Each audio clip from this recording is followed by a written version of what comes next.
राहुल केलारू लाल सबुठी लगाए पाला मोरी पाई एठी सबू झमेला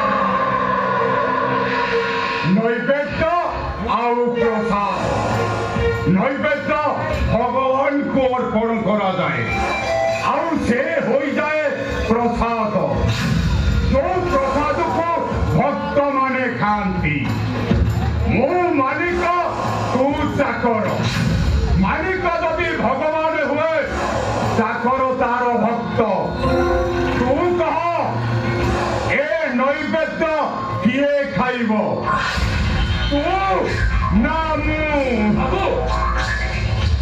मो कथा मानी तू चुपचाप चली जा मो कथा अनुजाई डिसीजन अनुजाई तो भूमिका सरी जाई तू ए जगह छाड़ी चुपचाप चली जा ता सह मु टिके अभिनय करिबि ना सेदिन एइथिपाई हमकु बाहावा पे बाध्य करथिले एइटा थिला आपनकर उद्देश्य आपनकर भद्र मुख तळे एभले एक कुत्सित रूप लुचि रहिछि एदिन अपराधीटा हउछि मु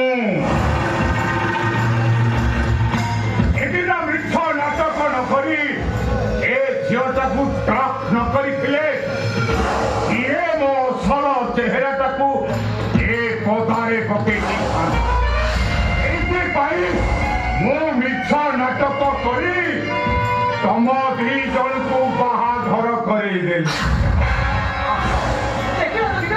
ସେଦିନ ସେ ଲୋକଟାକୁ ମର୍ଡର କରିଥିଲେ ଇଏ ଆଉ ତମେ ଭଗବାନ କହି ମୁଣ୍ଡ ବୁଝାଇଦେଲ ତାହେଲେ ବାବୁ ଆପଣ अबे अरे मद पी तो आखि बुरे तो स्त्रील लंगलारू ने विवेक ने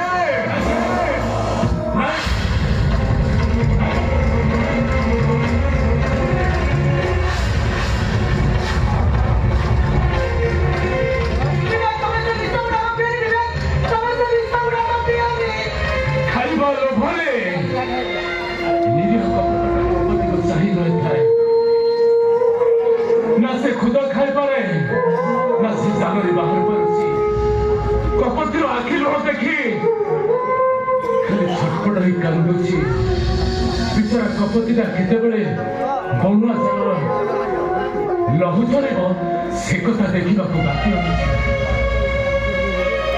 अरे पी बता नहीं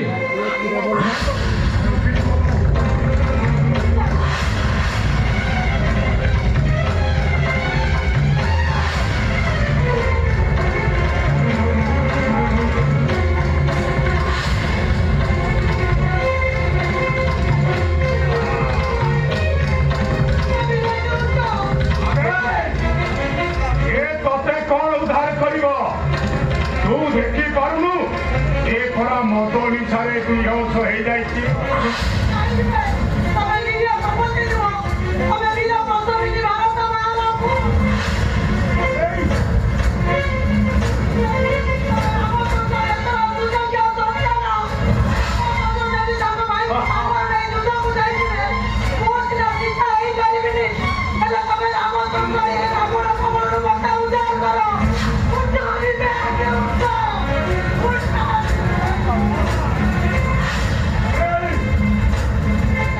छाती भीतर दौड़ुवा नियाटा लिखे हेलो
ମୋ ଚାକର ଭୂମିକା ସରିଗଲା। ମୋ ସ୍ୱାମୀ ଭୂମିକା ଲିଭାଇବାକୁ ପଡ଼ିବ। ଆରେ ଏଠୁ ଯଦି ମୁଁ ନ ଯାଏ ଚୁପ୍ କର। ବ୍ରାହ୍ମଣର ମନ୍ତ୍ର ପାଠରେ ମୁଁ ତୁଳସୀକୁ ବିବାହ କରିଛି। ମହାବେଦୀରେ ତା ସହିତ ମୋର ହାତ ଗଣ୍ଠି ପଡ଼ିଛି। ଭଲରେ କହୁଛି ତୁଳସୀକୁ ଛାଡ଼ି ଏଠୁ ଚାଲି ଯାଉଛି। ଆଉ ଯଦି ନ ଯାଏ ଦେହରୁ ହାତ ଦୁଇଟାକୁ ଅଲଗା କରିଦେବି। উচ্চ আওয়াজকু এ লালা পছন্দ করে না। তু তো মহা ভুল করিছু, এবে তার পরিস্থিতি দেখ। তার পরিস্থিতি মারি দেবে, মারি দেবে। এ মোর হবনি মানে একটু সাহারি হবাকু দেবিনি। মারি দেবে, মারি দেবে।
ମଣିଷ ଯାହା ଚାହେଁ ଭଗବାନ ତାକୁ ତୁରେଇ ଦିଅନ୍ତି। ତୁଳସୀ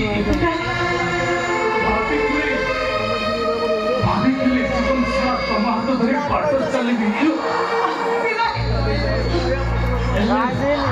ହେଲେ ମୋ ସ୍ୱପ୍ନ ରହିଗଲା। ତୁଳସୀ ମୋର ସ୍ୱପ୍ନ ରହିଗଲା। ପରିସ୍ଥିତିରେ ପଡ଼ି ବିବାହ କଲେ ମଧ୍ୟ ମୁଁ ତମର ये जान खबर है आगे पकड़े